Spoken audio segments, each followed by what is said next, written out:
In 2021, Disney released Encanto, a film about a family gifted with magic and one family member who has none. It tackles themes like isolation, generational trauma, and the pressure to perform, even to the detriment of your own well being. Encanto is definitely in my top 5 favorite Disney films, and possibly my top 3. I would call it my favorite Disney princess film if Mirabelle actually counted as a princess. But you know what? She does in my heart. So therefore, it is my favorite Disney princess film, right alongside Mulan and Beauty and the Beast. Encanto does not have a traditional villain in the same way that other Disney films do. Instead, Encanto focuses more on family bonds and how fear can make someone act out in negative ways, even without having negative intentions. However, early on in the movie, we have the song We Don't Talk About Bruno, which introduces us to the mysterious figure of Bruno, and while he is not presented as a full on evil mastermind, there is a general consensus in the town that Bruno is a bad omen, and by foretelling futures, actually causes the bad things he sees to happen.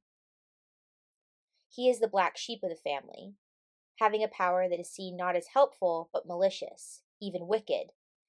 And his leaving the family and going into hiding was caused by this idea that he's Bruno and bad things are always blamed on him. Of course, we see later that Bruno is misunderstood, and Mirabelle helps bring him back to the family, where he is greeted with open arms. Bruno displays the archetype of two distinct fairy tale motifs, that being the wizard that lives in the tower, often being seen as powerful but mysterious, perhaps untrustworthy, but whom the hero must ask for help, and the princess locked away in a tower, whose power must be hidden for their own safety, or who is being held by a malicious presence. The tower in both cases is used to show that this person has been set apart from the rest of the world, either willingly or unwillingly.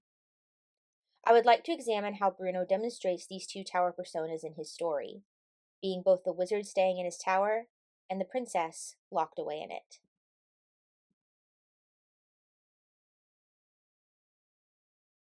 In tarot, the tower, like every card, has several meanings. Upright, it represents sudden or monumentous change. The tower can invoke fear because of this relationship with change. It can be seen as an abandonment of beliefs in exchange for new ones. Reversed, the tower represents a crisis on the horizon. The tower, being reversed, is built on a faulty foundation, and therefore must come crashing down, which is painful but necessary. In terms of storytelling and the archetypes associated with the tower, these meanings can relate to the wizard and the princess. The wizard is the upright tower, evoking fear or even terror from our protagonist, but also suspense and mystery. They challenge the protagonist's belief in their lives, their purpose, or their destiny. In the hero's journey, the wizard may offer supernatural aid to the protagonist, thus reflecting change in the hero themselves, or they may be mentor or helper, guiding the protagonist to where they need to go, reflecting change in the hero's quest. We see this in the 1963 Disney film The Sword and the Stone, where Merlin acts as Arthur's tutor and guide throughout the movie, as well as in Gandalf in The Lord of the Rings, where he gives Frodo the ring and sets him on his journey. The Lord of the Rings also shows towers in that fearful light through the eye of Sauron and Orthanc of Isengard, both of which demonstrate the changing state of Middle-earth, good being overtaken by evil. The princess, on the other hand, is the reversed tower. The tower that the princess is in must be left in order for the princess to proceed on their ultimate journey and find their true self. We see this entangled, with Rapunzel having to leave her tower in order for her to find her true parents and true identity, and in Beauty and the Beast, where Belle, originally stuck in a tower and later a high bedroom in the castle, must leave this room to find her destiny and break the spell. You want to stay in the tower? No. Then follow me. Other Disney princesses incorporate the tower as a place where they are trapped, such as in Sleeping Beauty, where Aurora is placed in a tower to sleep after she pricks her finger, only released when the curse is lifted. These towers, whether they be literal large structures or more metaphorical mindsets, are built on unstable foundations, such as a false sense of love, unfair expectations, or confinement and isolation. This tower is destroyed at the end of the film by the princess who has overcome their challenges. This change is not without its own hardships, but it is necessary for the fulfillment of our protagonist.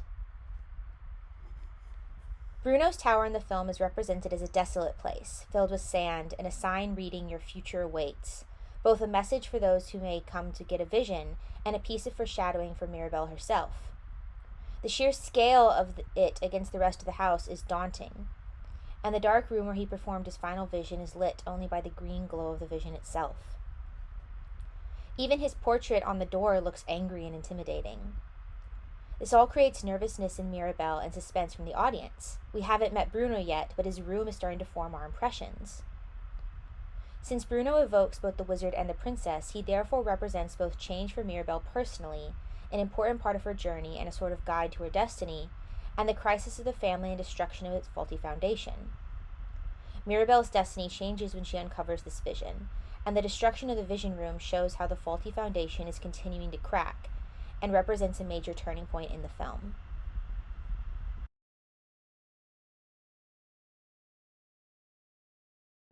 Magical beings in Disney films typically function on two levels. Wizards are guides and helpers to our protagonist, as previously discussed, and witches are obstacles and enemies to our protagonist. Typically, the witches use their power to hinder the hero from their goal, such as the evil queen in Snow White giving a poison apple to Snow White to kill her, or Maleficent in Sleeping Beauty using a magical spinning wheel to put Aurora to sleep, and turning into a dragon to stop Prince Philip. The witch often holds up in a tower or a high point in their castle and looks down on the princess and hero, watching and conniving from their vantage point. It is also worth mentioning that green is a common color associated with evil magic or presences in Disney films. Even villains who are not magical align with this green color, such as Scar in The Lion King. While we have discussed how Bruno embodies the wizard as the guide to Mirabelle, we must also discuss how Bruno is the witch. Bruno's main color scheme is green. His eyes glow green when he sees the future, the glass that displays the fortune is green, and his poncho is green. Green is a central part of Bruno's character. This adds to the preconceived notions of ourselves as the Disney audience. We have learned to associate green with evil, and therefore our opinion of Bruno is beginning to be set before we even meet him, heightened by the townsfolk's own opinions of his character. Bruno is also treated as a malignant force in the town. He is seen as an omen of despair or bad fortune. His presence is unwanted and even feared, like Maleficent in Sleeping Beauty. I really felt quite distressed at not receiving an invitation. You weren't wanted. Not what? Oh, oh dear, what an awkward situation. People believe that things would be better if Bruno just wasn't there, and after he leaves they will not even discuss him, as if just mentioning his name will bring about bad consequences. Bruno may be the wizard of the story, but he is seen as the witch. Both of these personas rely on his place in the family and in Casita, that being his tower, which serves to set him apart from the family and the rest of the town. His isolation is both a result of his room, which for every character is a representation of themselves, but also in the perceived archetype. But Bruno also willingly isolates himself before the events of the movie, primarily to protect Mirabelle, but also to protect himself from more hatred and shame. While he does literally leave his tower to do this, metaphorically he is still in the tower, apart and distant from the people he loves. And for the events of the film to unfold, he must leave his tower both literally and metaphorically. Which brings us to the princess.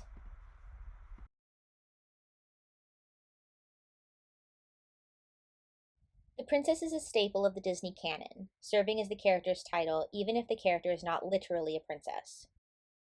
Okay, first, I'm not a princess. I'm the daughter of the chief. Same difference. No. If you wear a dress and you have an animal sidekick, you're a princess. While, upsettingly, Mirabelle is not considered a Disney princess in the traditional sense of the term, she still serves this function in the story. She is the main female character that the film revolves around. She has the "I Want" song, which all princesses do, showing her desires and feelings to the audience and setting up her primary motivation. And her discoveries and choices push the film to its conclusion. But Bruno also embodies some of the stereotypes of the Disney princess. Like Mirabelle, he is trapped in these notions of who he is. Both characters are isolated from the town and their family because of some unchanging aspect of their character, Bruno's ability to see the future and Mirabelle's lack of a gift. While Mirabelle is more of a belle, wanting something more and feeling that no one really understands her, and eventually coming to the realization that she is not alone. And for once, Guess it might be grand to have someone understand. Bruno is more Rapunzel, stuck in his position because of the powers he didn't ask for. Please don't freak out.